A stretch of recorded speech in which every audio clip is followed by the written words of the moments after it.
Hi, I'm Rachel Durstine.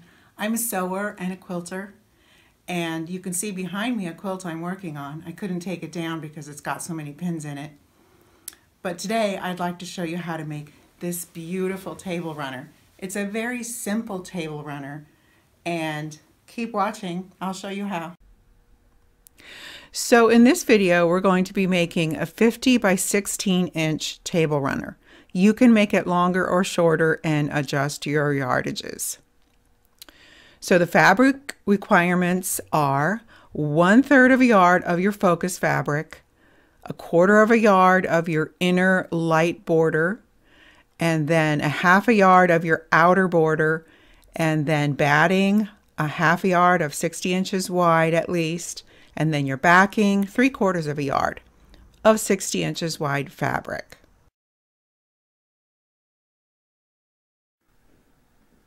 From your focus fabric, you're going to cut a piece 10.5 inches wide for the main part of your runner.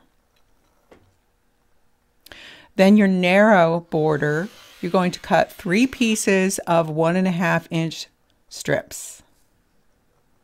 Then for your wide outer border, you also want 3 pieces of 2.25 inch wide.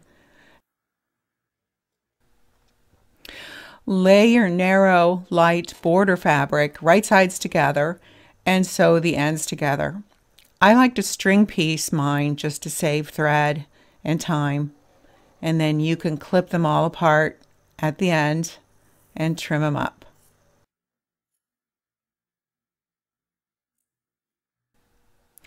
Now with your focus fabric laying face up, lay the narrow light border fabric face down on top of it and sew the long side together.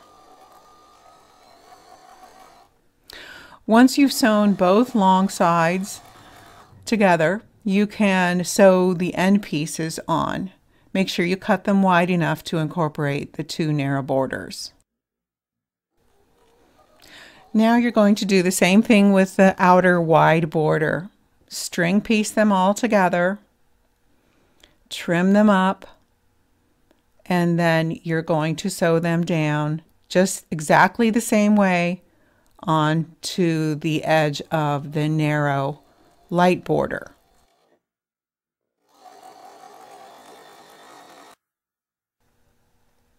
So here I want to just give you a little glimpse of what things are going to look like. You can finger press them out and take a look. Looks great. Sew both sides of the outer border on, but just wait to sew the end pieces on. I just want to explain something before you do that. So it's very important at this point that you measure your piece and make sure that it is going to be exactly how long you want it. Figuring in the 1/4 inch seam allowances, measure it a couple of times to make sure. You'll need to trim it and square it up at the end, and then make sure that your border on the ends is a little extra long because you're going to get some shrinkage when you quilt it. Now you can sew your end pieces on, and you're going to get a great, beautiful result here. Let me show you how it's looking. Now it's time to cut your backing. Lay your table runner on top of your backing. If you're going to sew on a domestic machine, it only needs to be a little bit larger than your table runner. But as you know, if you're quilting it on a long arm, you need the top and the bottom to be at least 3.5 inches or 4 inches wider. Square it up. Make sure that you're very precise in your squaring up, and it'll save you a lot of headaches. I quilt my table runners on the long arm. So once I have them all loaded up, the first step is to baste it. Then my second step is to do a little wavy line on the narrow border.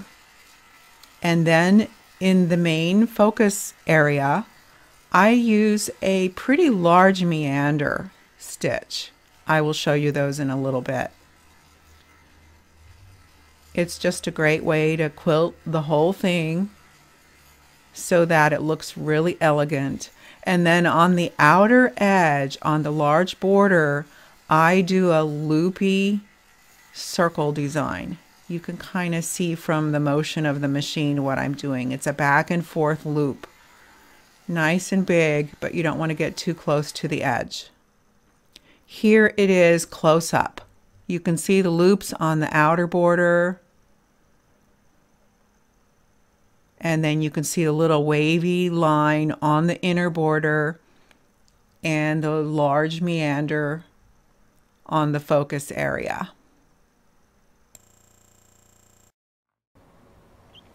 I use the same fabric as the outer border for my binding. You'll also need 2.5 inches wide strips, at least 3 of them. And I sew these together a little differently than I do the outer border. You don't want so much bulk at your seams, so I sew them together at a 45-degree angle. After some frustration with my marking pencil, I just sharpened a piece of regular chalk and made my markings there. You can pin these so they stay together and then take them to your machine and sew them with that 45-degree angle.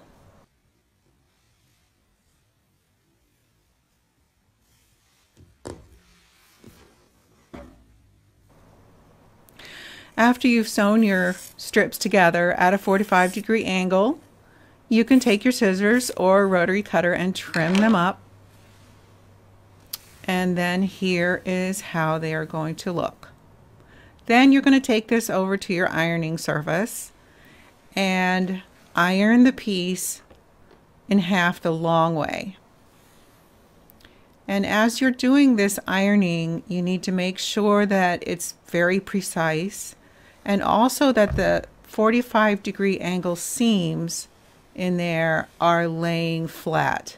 Make sure that you lay them and press them down going one direction. Finish pressing this all the way to the end. To sew your folded binding to the quilted table runner, you're going to line up the raw edges of both and then sew a 1/4 inch seam down. I would start about 12 inches down from the end and go all the way down one side. When you get to the end, just sew off the end and clip your stitches.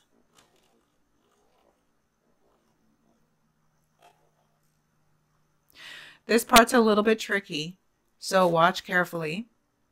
You're going to fold the end up at a 45-degree angle, and then while you're holding it, you're going to fold it back down over so it's lined up with the next edge that you're going to stitch on. Start right at the end where it's all folded and use a 1/4 inch seam. And sew all the way down. Make sure you back tack and sew all the way down this side. Then the next step is to join the 2 edges of your binding together. You're going to need to create a 45-degree angle on both of these ends to sew them together. Use your ruler, look for your 45-degree mark, and line it up with the edge of your binding. Mark it with your chalk, and then you're going to do the same thing on the other side. Now you want the other side to go past the first one. Mark about a 1/2 inch past where you just marked to create your seam allowance, and then draw another 45-degree angle on this side. Mark them carefully, double check everything many times, because once you cut, it's going to be done. All right. So then at this point, when you've checked, you can cut along those lines and be a little bit generous. Give yourself a little extra room from those marks. Just to fudge, just to make sure you're doing it okay. Once these are cut, then you can pin them together. And this is another tricky spot. Pinning these two pieces together, look how I turned them. And then you need to kind of fold your table runner in order to give enough space so that you can pin these two sides together. I cut some of this video out because there was so much maneuvering going on here. But once you've got them pinned together, then you can take it over to the machine and sew this little seam.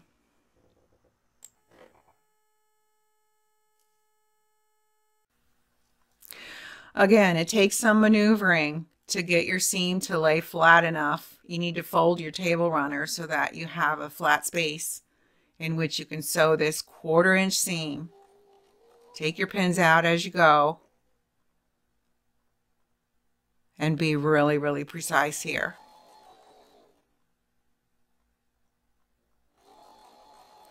And once you're done with that, open it all up and you can see that it's going to lay really nicely flat on your table runner, and then you will stitch that down. Make sure your 45-degree angle seam is all laying one direction, and then sew this down, and it should lay perfectly. And go down all the way down to where you started stitching your binding on. Then at this point, once you go off, you're going to need to pin all the way around. You need lots of pins for this. This is a part that I sometimes leave until later and do it when I'm watching TV at night because it's rather labor intensive. It's kind of mindless work. You just need to fold the binding over to the back and then put your pins in. I put the pins in on the right side, right along the seam there, because you're going to stitch in the ditch. And then at the corner, you need to be careful to miter the corner, and then also be careful that you get the pin into the miter. Exactly. You might have to do this over a couple times to get it to lay really, really flat, and for all the edges of the binding to look good and to be even. So pin all the way around, and then you're going to stitch that down in the ditch, and then you'll be done with your table runner.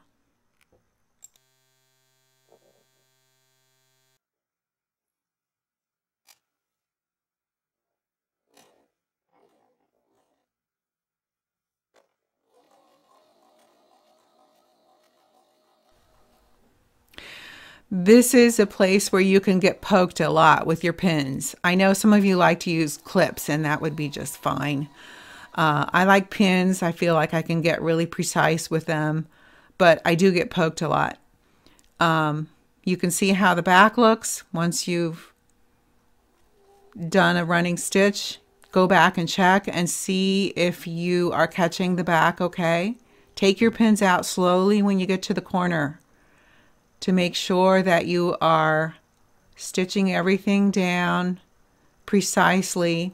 You want your needle down at the corner, and then you pivot, and then you'll come down the next seam. So there you are. All you need to do is press this, and you are done.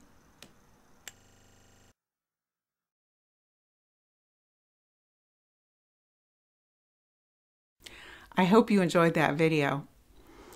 I enjoyed making it. If you liked it, please share it with your friends and subscribe to my channel. Thanks.